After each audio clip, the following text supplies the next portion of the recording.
BBG వారి ప్రతిష్టాత్మక venture Amaravati గచ్చిబౌలిగా ఎదుగుతున్న బేవర్లీ హిల్స్ కాజాలో ఇప్పుడే స్పాట్ రిజిస్ట్రేషన్ చేసుకోండి.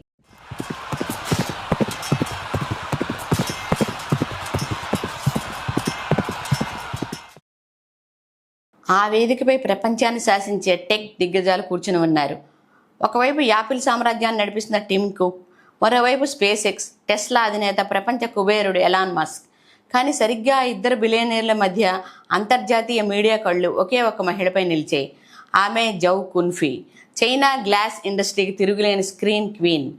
ఎలాన్ మస్క్ పక్కన సగర్వంగా కూర్చునే స్థాయికి చేరిన ఈమె బ్యాక్గ్రౌండ్ ఏంటో తెలుసా? ఏ శతాబ్దాల వ్యాపార వారసత్వమో, $1 బిలియన్ ఉన్న ఆస్తో కాదు. ఒకప్పుడు కేవలం రోజుకు $1 కంటే తక్కువ కూలీ కోసం ఫ్యాక్టరీలో గ్లాస్ అరగదీసిన ఒక సామాన్య పేద కూలీ. కటిక దారిద్ర్యం నుంచి గ్లోబల్ టెక్ సప్లై చైన్ను శాసించే స్థాయికి ఎదిగిన ఆమె ప్రస్థానం ఒక అద్భుతం.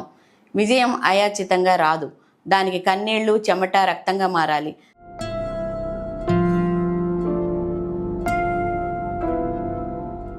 1970లో చైనాలోని ఒక చిన్న వెనుకబడిన గ్రామంలో జౌ జన్మించింది. 5 ఏళ్ల వయసులోనే అమ్మ చనిపోయింది. తండ్రి ఒక ప్రమాదంలో చూపు, వేళ్లు కోల్పోయాడు.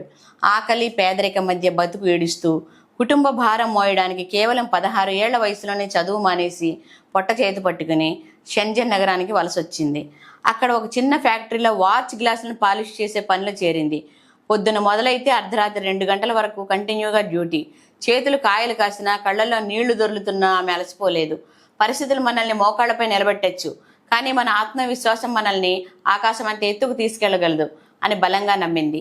ఫ్యాక్టరీలో రోజు గంటల తరబడి ఒకే పని చేయడం ఆమెకు బోర్ కొట్టింది.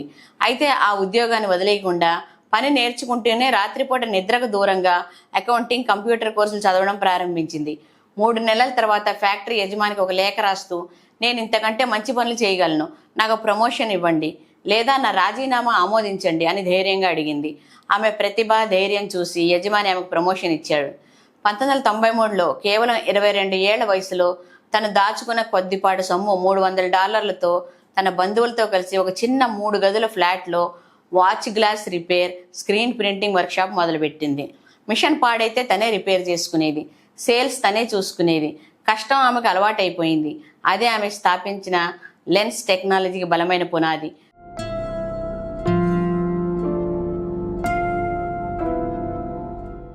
2003 వరకు ఆమె కంపెనీ కేవలం వాచ్ గ్లాసులు మాత్రమే చేసేది.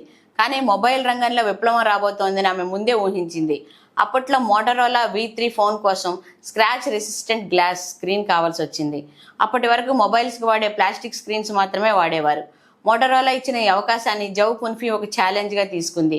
అద్భుతమైన గ్లాస్ స్క్రీన్ డిజైన్ చేసి మొబైల్ ప్రపంచంలో ప్లాస్టిక్ యుగానికి తెరదించింది. ఆ తర్వాత ఇక ఆమె వెనక్కి తిరిగి చూసుకోవాల్సిన అవసరం రాలేదు. కాలం ఎప్పుడు ఒకేలా ఉండదు. ప్రయత్నించే వారికి అది దాసోహం అనాల్సిందే. అసలైన టర్నింగ్ పాయింట్ 2007లో వచ్చింది.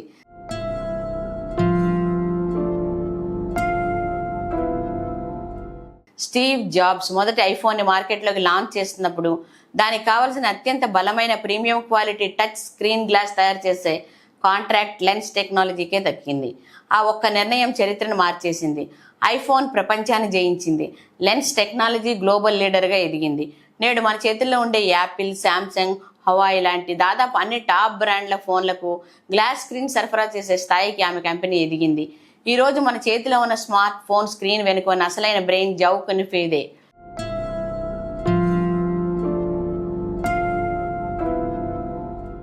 అలా ఎదిగిన ఆ చిన్ననాటి ఫ్యాక్టరీ వర్కర్ ఈరోజు $26 బిలియన్ సామ్రాజ్యానికి అధిపతి. ప్రపంచంలోనే అత్యంత సంపన్న మహిళ, అది స్వయం కృషితో సాధించి.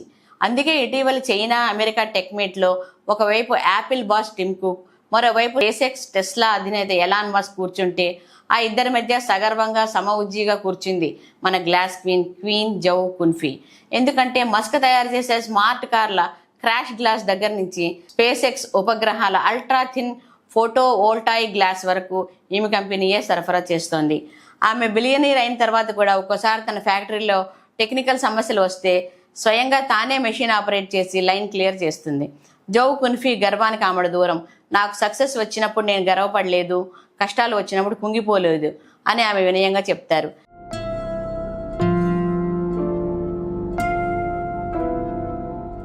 కెరీర్ ప్రారంభంలో ప్రత్యర్థి కంపెనీలు ఆమెను దెబ్బతీయడానికి ముడిసరుకు అందకుండా చేసినప్పుడు ఆమె ఏమాత్రం భయపడకుండా తన సొంత ఇంటిని కూడా అమ్మి కంపెనీని కాపాడుకున్నారు. బ్యాక్గ్రౌండ్ లేదని ఏడవకు, సపోర్ట్ లేదని ఆగిపోకు. 15 ఏళ్ల వయసులో ఏమీ లేని ఒక అనాథ అమ్మాయి ప్రపంచాన్ని శాసించి ఎలాన్ మస్క్ పక్కన కూర్చునే స్థాయికి ఎదగగలిగినప్పుడు మీ జీవితంలో మీరు అనుకున్నది సాధించడం అసాధ్యమా? కష్టాలను గ్లాసులా ముక్కలు చేయండి. మీ విజయాన్ని ఆకాశం అంత ఎత్తున నిలబెట్టుకోండి.